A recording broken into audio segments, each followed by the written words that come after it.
नमस्कार साथियों, मैं कुश कुमार सरल एग्जाम के यूट्यूब चैनल पे आपका स्वागत करता हूं। दोस्तों, लेकर आए हैं बीपीएससी 4.0 के लिए महत्वपूर्ण प्रैक्टिस सेट जो आपके एग्जाम के लिए इम्पॉर्टेंट है। और सभी दोस्तों से मेरा निवेदन है कि इस क्लास को ज़्यादा से ज़्यादा लोगों तक शेयर करें। और एक नई न्यूज़ बता दें आपको बीपीएससी से संबंधित, तो बिहार शिक्षक भर्ती 3.0 का जो रिजल्ट है 14-15 सितंबर तक आ जाएगा और उसके बाद तुरंत 2.0 का स्टेट लगेगा। ठीक, तो जो भी लोग बिहार स्टेट नहीं किए हुए हैं या सीटें जिनका नहीं क्लियर है वो बिहार स्टेट का फॉर्म डाल दें, जिससे आने वाली 4.0 के लिए आप अप्लाई कर सकते हो। ठीक, तो ये न्यूज़ थी। और करंट अफेयर की क्लास आज नहीं दे पाए क्योंकि हमारे यहाँ रात भर बारिश हुई है, जिस वजह से लाइट नहीं थी और इस वजह से मुझे क्लास बनाने में दिक्कत हो गई। तो नहीं, अभी हम दूसरे के घर से मोबाइल चार्ज करके लाएँ तो हमने सोचा लो बीपीएससी की क्लास बना दें। तो समस्या गंभीर चल रही है क्योंकि कल से बारिश बहुत ही तेज़ हो रही, जिस वजह से बिजली हमारे यहाँ की ख़राब हो चुकी है। तो चलो ठीक है, कोई बात नहीं, फिर बाद मैं क्लास शुरू करता हूँ। आज का प्रश्न है हमारा, शिशुनाग ने किसे पराजित कर शिशुनाग वंश की स्थापना की थी? ऑप्शन इसके हैं, ए ऑप्शन उदयन, बी है घनानंद, सी है नागदशक और डी है बिंदुसार। तो ये जो बिंदुसार वगैरह है ये तो फिलहाल थे हर्यक वंश के थे, और उदयन जो है ये भी ये भी हर्यक वंश का था। तो फिलहाल इसका जो राइट आंसर होगा, इनमें से कोई नहीं है एक से अधिक, राइट आंसर इसका होगा सी ऑप्शन होगा। नाग दशक जो था इसने शिशुनाग वंश की स्थापना की थी। अगला हमारा प्रश्न है, पाटलिपुत्र को मगध की अस्थायी राजधानी के रूप में किसने स्थापित किया? कालाशोक, शिशुनाग, नाग दशक या घनानंद? तो इसका जो राइट आंसर होगा वो होगा आपका ए ऑप्शन, ठीक, काला शोक था। और इसी के समय में प्रथम बौद्ध संगीत हुई 483 ईसा पूर्व में, याद हो? ठीक, नहीं, पहला पहला हुआ 483 जिसमें अजात शत्रु था, और काला शोक के समय पे दूसरी बौद्ध संगीत हुई थी। ठीक, तो दूसरे में ये था। तो इसका फिलहाल राइट आंसर होगा ए ऑप्शन।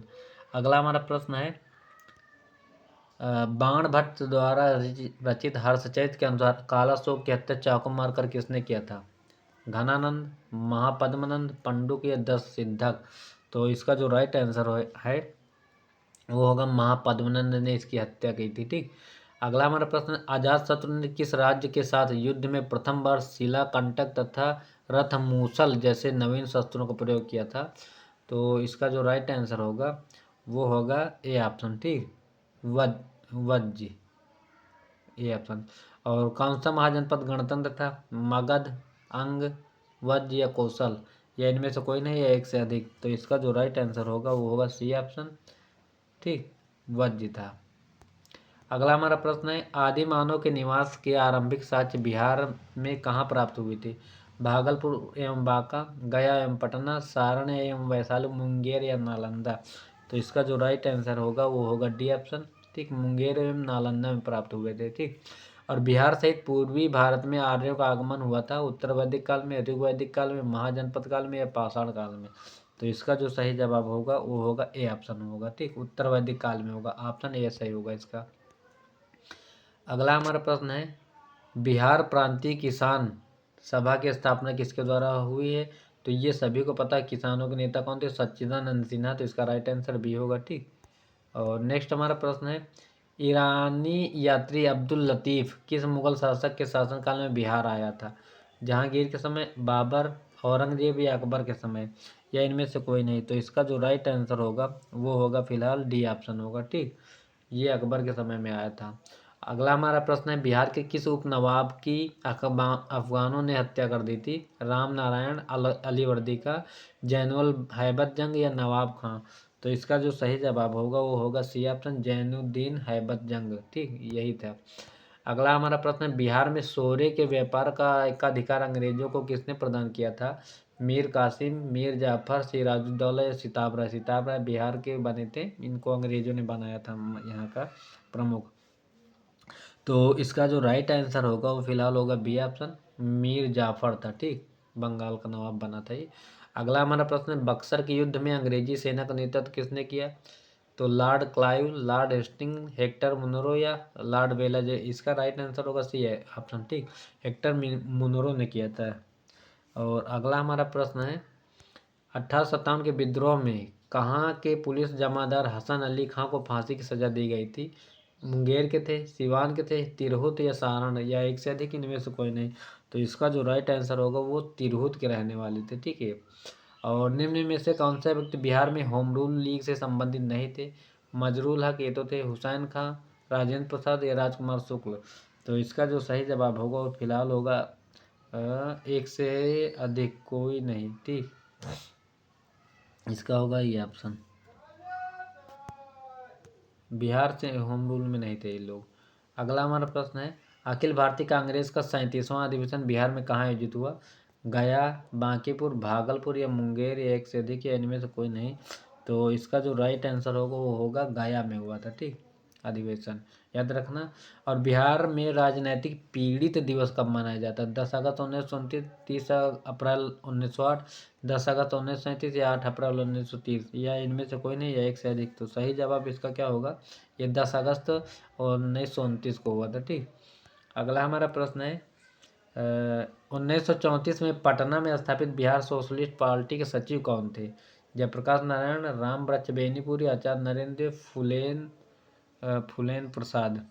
तो इसका जो राइट आंसर होगा वो होगा जयप्रकाश नारायण। जेपी नारायण देव नेपाल भाग गए थे, हजारीबाग जेल से। ठीक, आज़ाद दस्ते का गठन इन्होंने किया था वहीं पे। मुंगेर में सविनय अवज्ञा आंदोलन का नेतृत्व किसने किया? सत्यनारायण सिंह, राजेंद्र प्रसाद, श्री कृष्ण सिंह या जगलाल चौधरी या इनमें से कोई नहीं या एक से अधिक। तो इसका राइट आंसर होगा सी ऑप्शन। ठीक, श्री कृष्ण सिंह जो पहले मुख्यमंत्री बने थे बिहार के। अगला हमारा प्रश्न है, बिहार प्रदेश कांग्रेस कमेटी के प्रथम अध्यक्ष कौन बने? मजरूल हक, राजेंद्र प्रसाद, सरफराज हुसैन खां या हसन इमाम या इनमें से कोई नहीं या एक से अधिक। तो इसका राइट आंसर होगा डी ऑप्शन। हसन इमाम जो थे ये कांग्रेस कमेटी के प्रथम अध्यक्ष बने थे बिहार प्रदेश से। ठीक, अगला हमारा प्रश्न है, बिहार में स्वराज दल का गठन किसकी अध्यक्षता में हुआ था? चंद्रवंशी सहाय, हरि प्रसाद लाल, नारायण प्रसाद या प्रोफेसर अब्दुल बारी या इनमें से कोई नहीं या एक से अधिक। तो इसका सही जवाब होगा नारायण प्रसाद जो थे बिहार में स्वराज दल का गठन की अध्यक्षता इन्होंने किया था। अगला हमारा प्रश्न है, पटना में स्थापित अनुशीलन समिति की शाखा के संचालन का दायित्व किसको सौंपा गया था? सचिंद्र नाथ सन्याल, गणेश चंद्र घोष, फूलेना प्रसाद श्रीवास्तव या जयप्रकाश नारायण, इनमें से कोई नहीं है एक से अधिक। तो इसका जो राइट आंसर होगा वो सचिंद्र नाथ सन्याल थे। ठीक, अगला हमारा प्रश्न है, बहावी आंदोलन का मुख्य केंद्र क्या था? तो अलीगढ़, लखनऊ, पटना या आरा या इनमें से एक से अधिक या कोई नहीं। तो इसका राइट आंसर होगा सी ऑप्शन, पटना था। ठीक, वहाबी आंदोलन का मुख्य केंद्र पटना।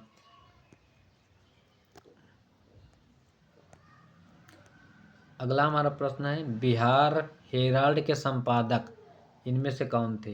कृष्ण सहाय, गुरु प्रसाद सेन, सच्चिदानंद सिन्हा, मजरूल हक, इनमें से एक से अधिक या कोई नहीं।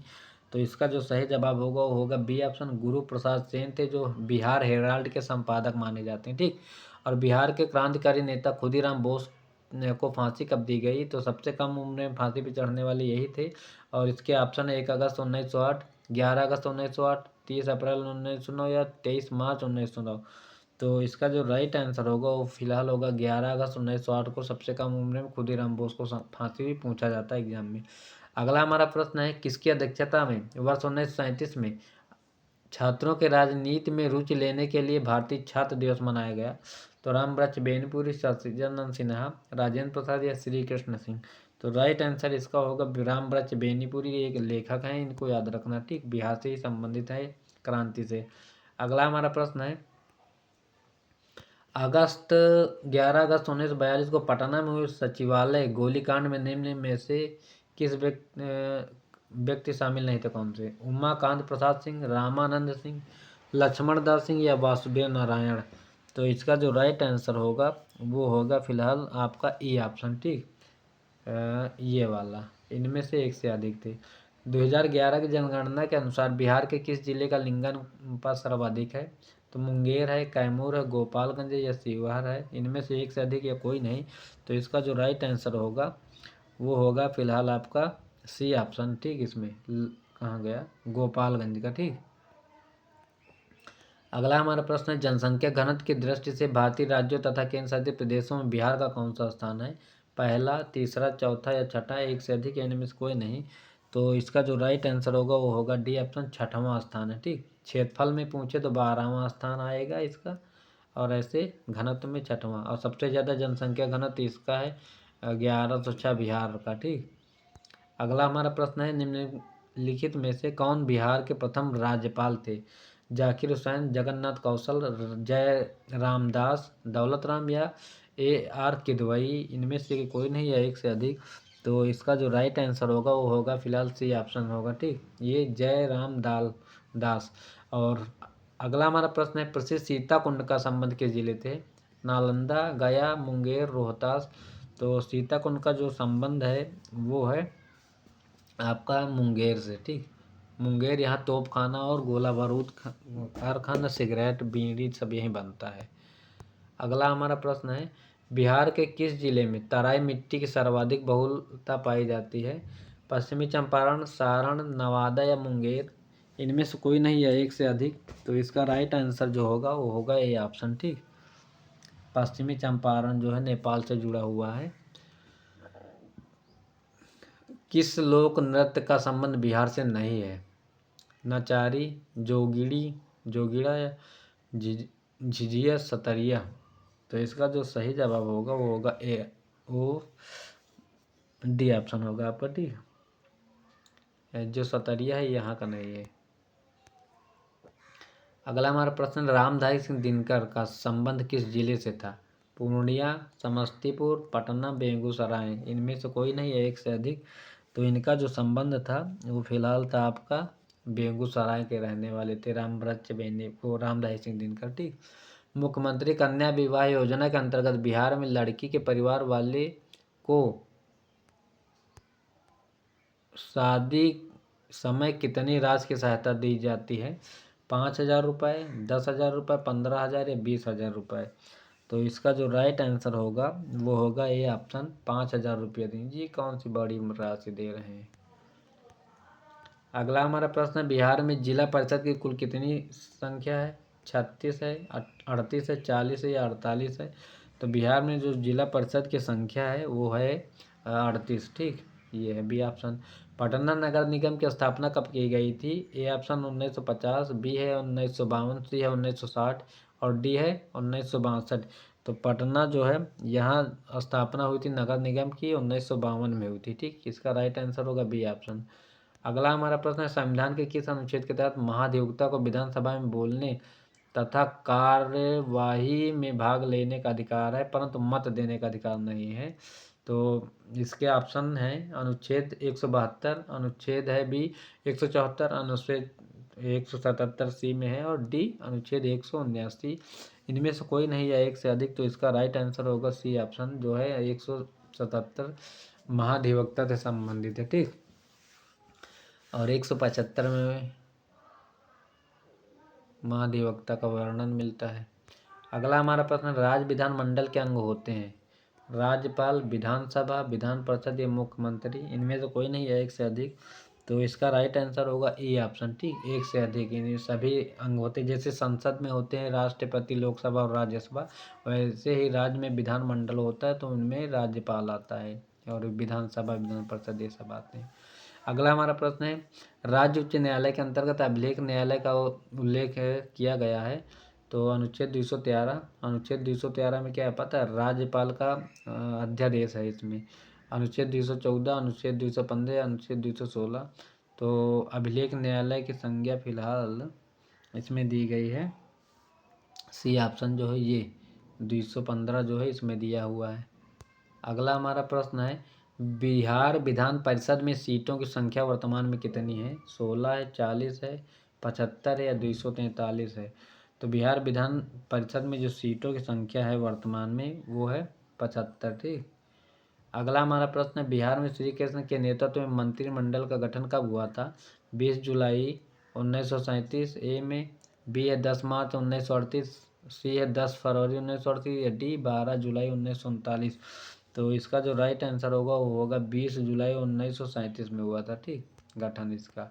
अगला हमारा प्रश्न है, राज्यपाल को शपथ कौन दिलाता है? तो ये तो सभी को पता होना चाहिए। राज्यपाल को जो शपथ है वो दिलाता है आपका राष्ट्रपति दिलाता है। ठीक, नहीं सॉरी, राज्यपाल को शपथ दिलाने वाली बात है तो ये राज्य के मुख्य न्यायाधीश दिलाते हैं। ठीक, नियुक्ति करता है राष्ट्रपति इसकी। ब्रह्मयोनी पहाड़ी बिहार के किस जिले में स्थित है? गया में, मुंगेर में, कैमूर में या जमुई में? जमुई में सोने की खान मिली है। ठीक, तो इसका राइट आंसर जो होगा वो होगा आपका ये ऑप्शन, ब्रह्मयोनी पहाड़ी जो है बिहार के गया में स्थित है। ठीक, अगला हमारा प्रश्न है 2021 में प्रसिद्ध कलरव महोत्सव का आयोजन किस अभ्यारण्य में किया गया था? ऑप्शन है नागानक्टी पक्षी अभ्यारण्य, इसको रामसर साइट घोषित किया गया है बिहार में, 3 हो गए हैं। ठीक, अब वाल्मीकि अभ्यारण्य सबसे पुराना है, जुबा सहनी पक्षी अभ्यारण्य, गोगा भील पक्षी अभ्यारण्य। तो इसका जो राइट आंसर होगा वो होगा नागानक्टी पक्षी अभ्यारण्य, ए ऑप्शन इसका सही होगा। ठीक, इसको अभी रामसर साइट में घोषित किया गया है, 4.0 में आने की प्रबल संभावना है इस प्रश्न की। अगला हमारा प्रश्न है प्रसिद्ध राजगीर रोपवे का निर्माण किस देश के सहयोग से हुआ है? रूस है, श्रीलंका, जापान या थाईलैंड है? तो इसका राइट आंसर जो होगा वो होगा सी ऑप्शन, जापान की सहायता से बना है। ठीक, राजगीर रोपवे वो जो रस्सी मार्ग होते वही होते तब। अगला हमारा प्रश्न है प्रसिद्ध तीर्थ स्थल भावे किस जिले में स्थित है? सिवान में, सिवान है, गया है, सासाराम या गोपालगंज? तो इसका जो राइट आंसर होगा वो होगा आपका डी ऑप्शन। ठीक, इसका गोपालगंज है। अगला हमारा प्रश्न है बिहार का सबसे लंबा राष्ट्रीय राजमार्ग कौन सा है? तो NH-29, NH-31, NH-83, NH-85? एक से अधिक या इनमें से कोई नहीं, तो इसका जो राइट आंसर होगा बी ऑप्शन होगा, NH-31 जो है सबसे बड़ा है बिहार का राजमार्ग। और बिहार में भारत में पूछे तो NH-44। ठीक, बिहार में सर्वप्रथम रेल परिवहन की शुरुआत कब की गई? 1852-53, 1854-55, 1860-62 या 1890-92? तो बिहार में जो रेल का परिवहन शुरू हुआ था वो हुआ था 1860 से 62 में। पहली बार जब चला था पुणे थाने में 1853 में लॉर्ड डलहौजी ने चलवाया था। ठीक, कुल चली थी 34 किलोमीटर। ठीक, और इसमें एक इंजन था, उसको ब्लैक ब्यूटी के नाम से जाना जाता है, आज भी वो चलतू हालत में है। अगला हमारा प्रश्न है प्रधानमंत्री नरेंद्र मोदी द्वारा पटना मेट्रो प्रोजेक्ट का शिलान्यास कब हुआ? तो 10 मार्च 2018, 17 फरवरी 2019, 16 अप्रैल 2019 या 2 नवंबर 2020? तो इसका जो राइट आंसर होगा वो होगा बी ऑप्शन। ठीक, 17 फरवरी 2019। और सबसे पहले भारत में मेट्रो कहाँ पे चली? तो 1984 में कोलकाता में चली। और अंडरग्राउंड वाटर में चलने वाली मेट्रो कहाँ चली? तो ये भी चली कोलकाता में, हुगली नदी के में। ठीक, तो मेट्रो की शुरुआत पहली बार हुई 1984 में। अब इसकी बात करें तो लॉर्ड डलहौजी के समय था पहली बार रेलवे चलाई गई थी। और सबसे पहले अगर विश्व में पूछा जाए तो 1825 में ब्रिटेन में चली थी।